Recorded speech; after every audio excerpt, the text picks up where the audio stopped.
Bonsoir. Bonsoir. Aujourd'hui, on a prévu pour vous deux sombres histoires de meurtre que vous ne connaissez sûrement pas, l'une provenant de la République tchèque Un mari complètement fou et jaloux. et l'autre que j'ai découvert juste en préparant cette vidéo, donc vous ne connaissez peut-être pas non plus. Alors, quittez-nous pas. Baissez vos lumières, verrouillez vos portes, mettez-vous confortable et Ouvrez un Écoutez. bière. écoutez ça.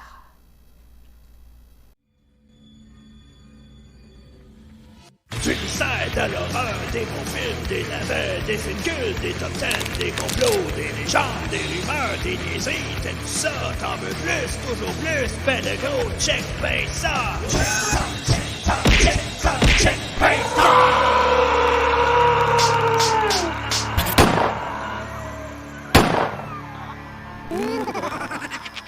Avec Psychopathe.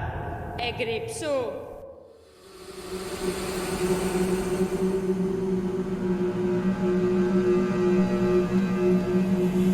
Aujourd'hui, je vais parler de Josef Svoboda. Oui, né le 1er novembre 1923 à Vlčice, République tchèque. C'était un mari agressif, cruel et très jaloux. En 1949, il raconte Drahomira Fumankova. Seulement un an après, ils se mariaient. Ils ont 6 enfants. Mais après mariage, il est devenu très jaloux, très agressif. Il commence à battre sa femme, même devant les enfants, en traitant de pute. Il se chicanait souvent même avec des voisins. Puis imagine-toi, Pat, en 1956, il a même attaqué un voisin avec une hache, mais il s'est sorti en liberté conditionnelle. Bien sûr, Pat, qu'il a promis à sa femme d'aller mieux, mais il a continué à battre sa femme. Puis, il a dit qu'il préférait de tuer sa famille avec une hache que de divorce. Charmant personnage. Très charmant. Alors, elle a déménagé à Bokovice avec ses enfants. En 1965, il a été condamné à 20 mois de prison parce qu'il a frappé sa femme de nouveau et de nouveau, mais cette fois c'était brutal. Oui. Et c'est là que sa femme demande le divorce. Elle a dit ça suffit. Le procès était prévu pour le 28 février 1967.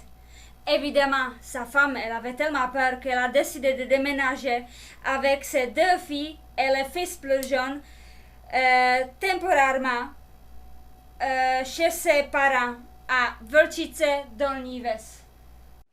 Les 3 autres garçons restaient à la maison. Mais évidemment, il a vu ses enfants après école aller vers la station d'autobus. Alors, il va vers eux. Il a pris par les mains, puis il l'amène à chez lui. Mais les 2 filles, ils n'ont aucun vêtement chez lui. Alors, à 8h30 du soir, il prend les 2 filles, puis il va avec eux chez ses grands-parents. Il laisse les 2 filles là-bas, puis il rentre à la maison, autour de minuit. Mais imagine, Pat, que entre 1h et 3h du matin, il a tué ses 4 fils. Josef, Karel, Zdenek et Luděk, avec les côtés plates d'une hache, pendant qu'il dormait, aucune chance de survivre. Mais imagine un matin, ok, le matin il réveille, il prit la hache pour aller chez ses beaux-parents. Il est arrivé là vers 7h du matin. Sa femme et sa mère étaient déjà réveillées. Alors Svoboda rentre à la cuisine et attaque sa belle-mère, Marie, avec une hache. Sa femme saute des fenêtres parce qu'il avait tellement peur. Il a frappé sa belle-mère plusieurs fois. Après, il va dans la chambre à son beau-père. Il frappe lui. Après, il court après sa femme. Il l'a attrapé puis amené dans la maison. Où il dit « Ha, tu vois tes parents, tu vas finir comme ça, je vais te couper en petits morceaux. » Elle s'est défendue, bien sûr, avec aide de sa fille Elena, qui a reçu tout de suite un coup de hache à sa tête, mais elle a réussi de sortir de la maison. Elle a vu une voisine, fille de 17 ans, Anna. Anna, elle rentre dans la maison et elle demande à Joseph, mais qu'est-ce que tu fous? Elena, qui attendait dehors, elle a vu Anna sortir de la maison, puis elle s'effondre, elle tombe. La belle-mère de Draumira, elle sort de la maison, elle cherche un voisin, elle trouve Alexander Reim qui entre dans la maison, il voit Svoboda, puis il dit « Hey, je vais dire tout ça à la police !»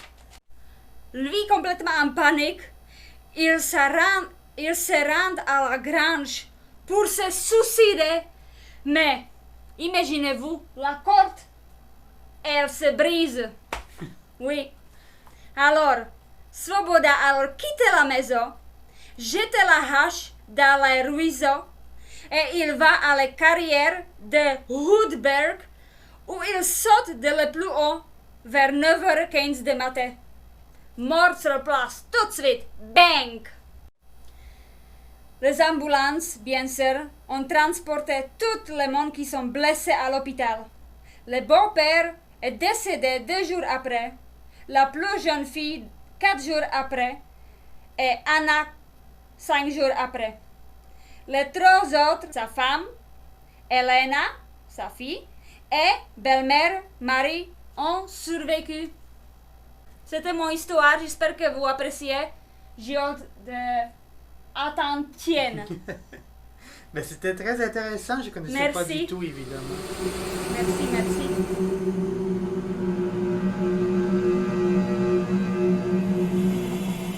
Alors, mon histoire, c'est celle de Mary Troy Travis, ou The Streetwalker Strangler.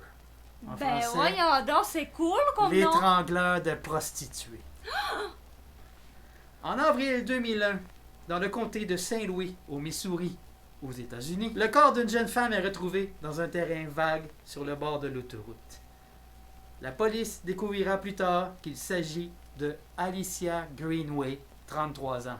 Quelques semaines plus tard, Teresa Wilson, 36 ans, est retrouvée dans des circonstances similaires à quelques kilomètres de distance.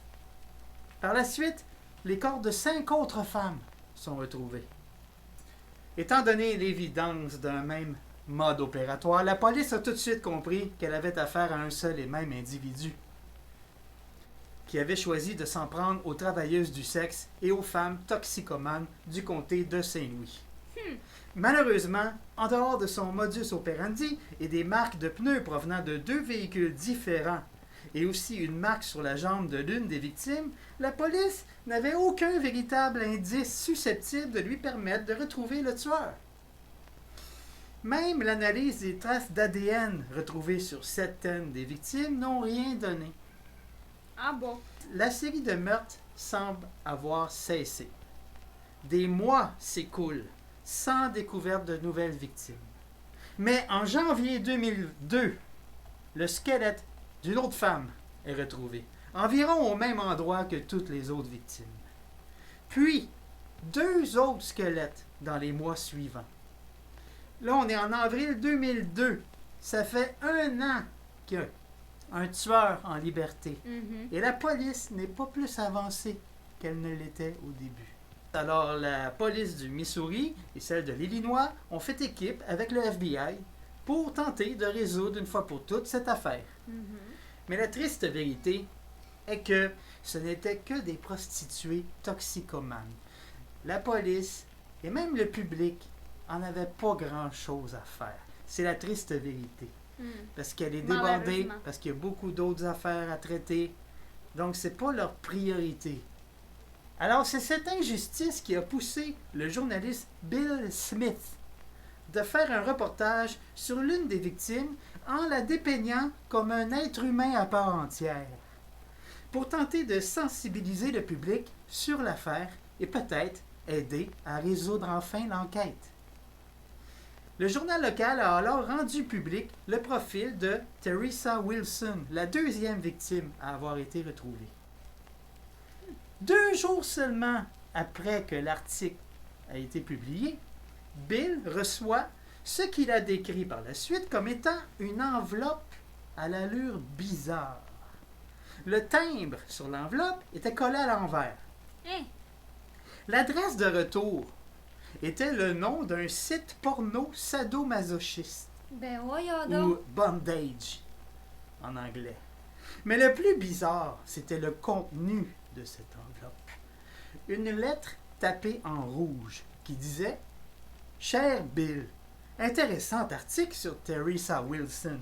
Écrivez-en un autre sur Green Wade et un bon, et je vous dirai où en trouver plusieurs autres de victimes.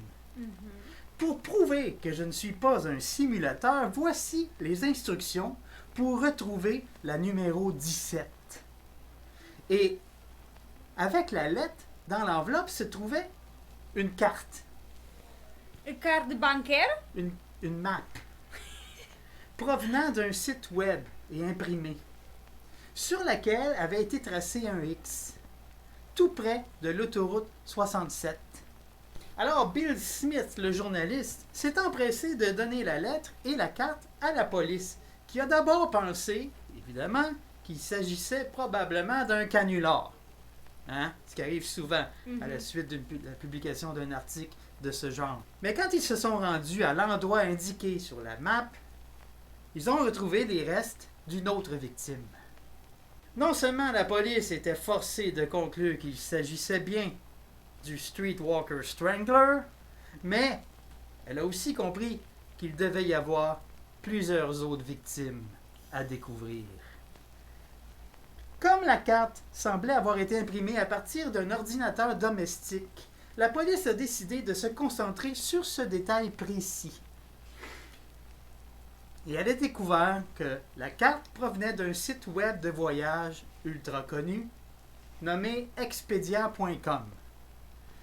Et à l'aide de ce précieux renseignement, le FBI a pu retracer parmi les utilisateurs qui ont téléchargé cette carte ceux qui demeuraient près de la zone où les meurtres avaient eu lieu. C'est très, très, très intelligent.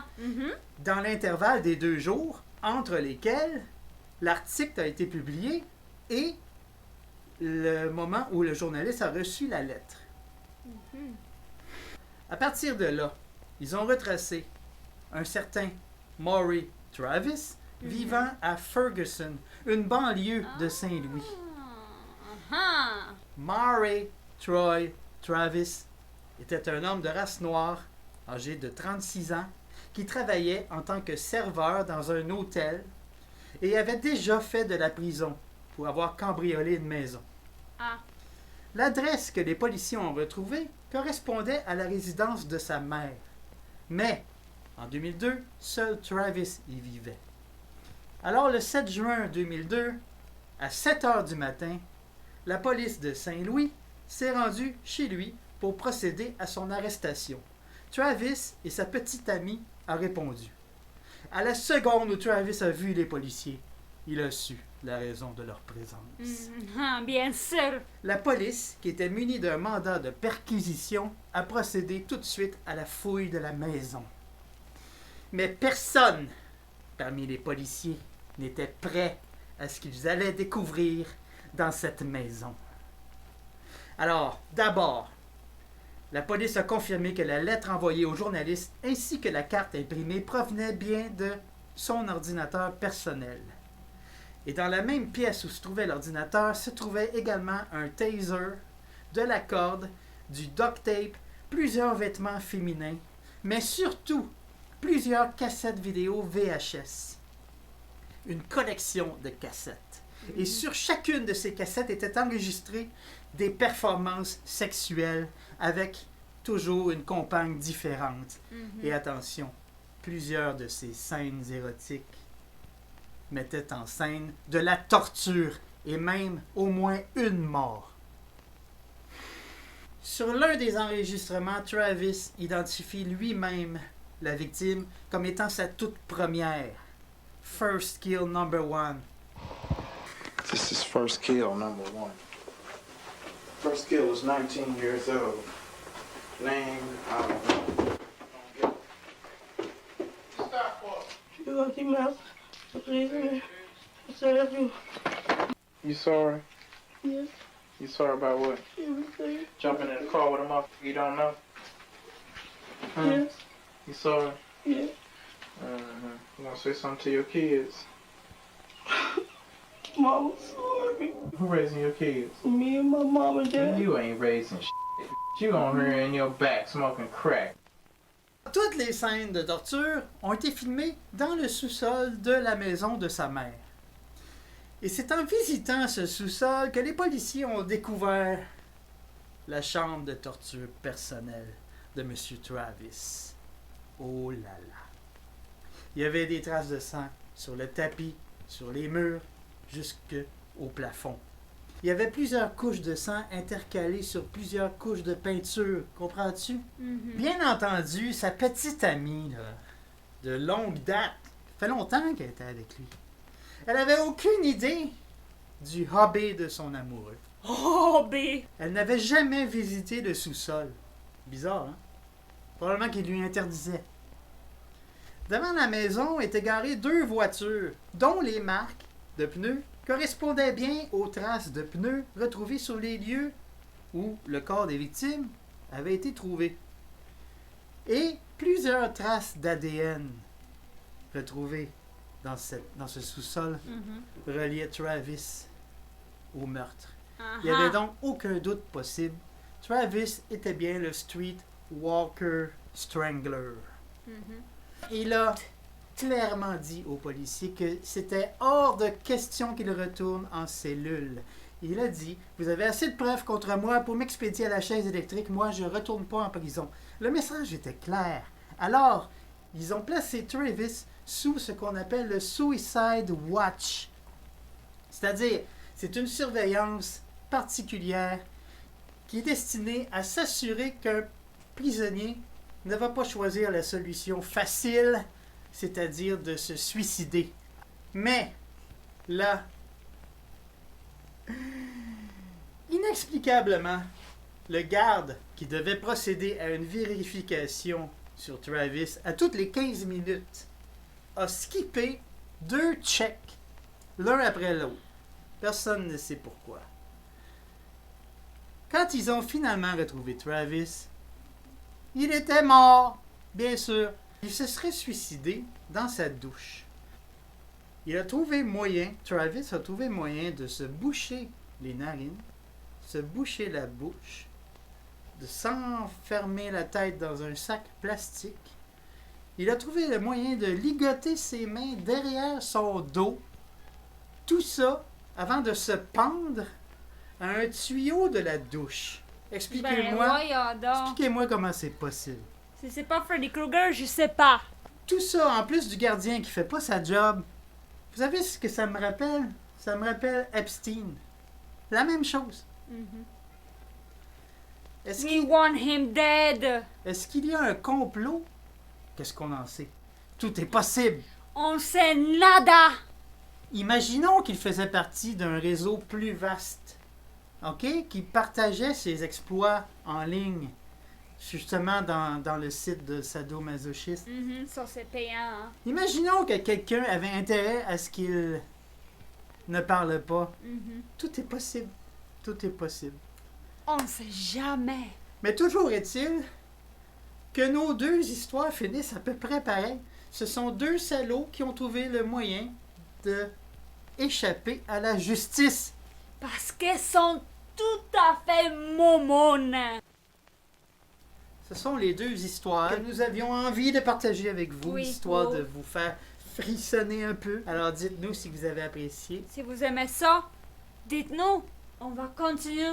Parce Il y a que- quand même pas beaucoup comme à États-Unis, mais il y a quand même assez de serial killers en République tchèque. Alors dites-moi, je vais partager ça avec vous.